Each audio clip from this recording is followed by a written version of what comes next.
தக்காளி பார்த்தீங்கன்னா இந்த மாதிரி கீழே வந்து தொங்கிட்டு இருக்குங்க பாருங்கள். இந்த தக்காளியினுடைய எடைக்கு இந்த செடி வந்து நிற்க பார்த்தீங்களா, 4 தக்காளி இருக்குது. 4 தக்காளியோட வெயிட்டுக்கு இது இப்படியே கீழே சாயுதுங்க செடி. இப்படி வந்து சாயறதுக்கு வந்து விடக்கூடாதுங்க. இப்படி வந்து நிமித்தி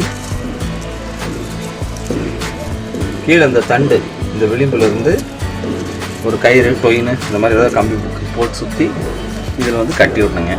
கட்டி விட்டோம்னு சொன்னால் காய் வந்து கீழே அமுத்திட்டு போகாது, வெயிட்டு அவ்வளோ இருக்காது, உங்களுக்கு ஈல்டு நிறைய. இப்போ இந்த காயெல்லாம் வந்து அதிகமான இன்னும் கொஞ்சம் பெருசாக வந்து வரக்கு வாய்ப்பு இருக்குங்க. இந்த மாதிரி காஞ்சி போன இலைகள்லாம் இருந்ததுன்னா இந்த மாதிரி இருக்குதுன்னு சொன்னால் இது எல்லாம் பிடுங்கி வெளியில் போட்டுருணுங்க. இந்த மாதிரி கட்டலாம்.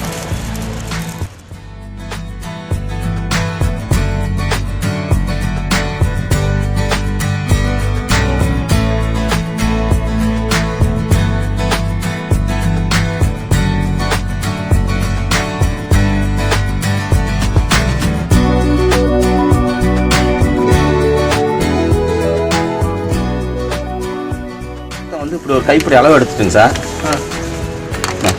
அளவு எடுத்து சுற்றி போட்டிங்கன்னா கொஞ்சம் போட்டுட்டு வாங்க, இது கிளறி விட்டுட்டு இன்னும் நீங்கள் தண்ணி ஊற்றலாம் இல்லைங்க சார். ஆமாம், பூச்சி கட்டுப்படாததுனால ஒரு 3 வாரத்துக்கு இது மட்டுமே அடிங்க சார். இது அடி பரவாயில்ல, 3 இது மட்டுமே அடிங்க.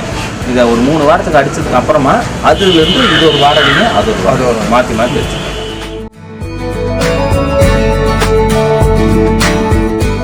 திருநாவுக்கரசுங்க, கோயம்புத்தூர் ராஜீவ்காந்தி நகர் சௌரிபாளையம் கோயம்புத்தூர் பேசுகிறேன். ஃபீல்டு வந்தோம்னா மெயினாக வந்து கீரைகள் தான்.